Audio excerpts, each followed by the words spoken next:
To buy Hong Kong stock in Interactive Brokers, first, you need to create an account with them if you haven't done so already. Visit their website and fill out the necessary registration forms.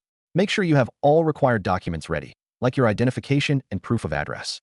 After submitting your application, wait for confirmation and follow any additional instructions to activate your account. Once your account is active, log in to the Interactive Brokers trading platform. You will need to navigate to the market section where you can find the option for Hong Kong stocks. Ensure that your account is set up to trade on the Hong Kong Stock Exchange.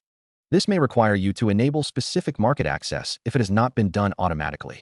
After you have access to the Hong Kong market, you can search for the stock you want to buy by using its ticker symbol in the search bar. This will display the current price and some basic information about the stock.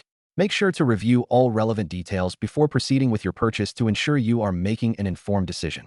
To execute your trade, decide on the quantity of shares you want to buy and select the order type, whether it's a market order or a limit order. Confirm your order details and then place your order. Once your order is executed, you can monitor your investment through the platform. Make sure to stay updated on market trends and company news to manage your investment effectively.